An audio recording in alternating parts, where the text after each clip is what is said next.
I'm Pip McCrostie. I was at EY for 29 years, so I was a lifer, if you like. I left July 2016. I retired. When I left EY, the role I had was Global Vice Chair of Transaction Advisory Services. I was worried when I was thinking about the retirement. I prepared for my retirement, so it wasn't a shock. I knew in advance, I knew it was time for me to retire. I'd had a terrific time at EY. But I was retiring on a high and it felt good to move on and let others take over. I've been asked a lot, how do you feel about, where you ended, and did you ever imagine that, you would be the global head of TAS? I mean, when I came in at 29, I was just a really green thing. I couldn't find my way back to my desk. So I don't think I had aspirations to be on the global board or lead a global business. But when this opportunity came up towards the end of 2008, I took it, and it was probably the boldest thing I've ever done because the business was failing. I did know that, and I was doing something I loved. But Ernst & Young has got this amazing culture. It allows you to develop.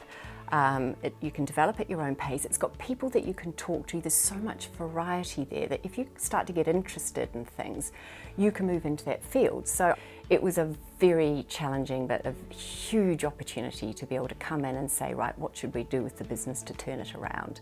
And it was fantastic to leave on a high of TAS being the most profitable business by the time I left, and that felt great. As I progressed through, while I never had a formal mentor, I did have go-to people that I'd look and think, gosh, that's a great skill. And they could be from different service lines, they could be from different parts, they could be people that were not as senior role-wise as me, but I could see they had great skills. And I tended to form teams around me that had all the composite skills to make a really strong performer.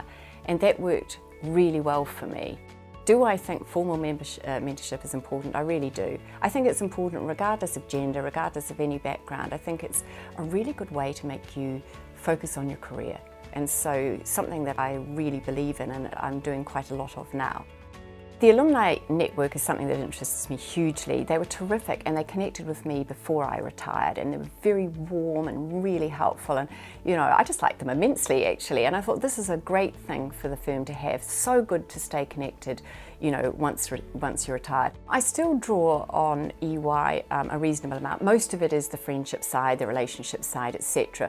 EY's terrific. They just put their pens down and go, we'll give you some help, we'll talk it through, they give you confidence, yes, you've got the issue right, get you to think about things. They're amazing support. So while I don't want to sort of lean on them heavily, I know they're there and they're immensely supportive to what I do.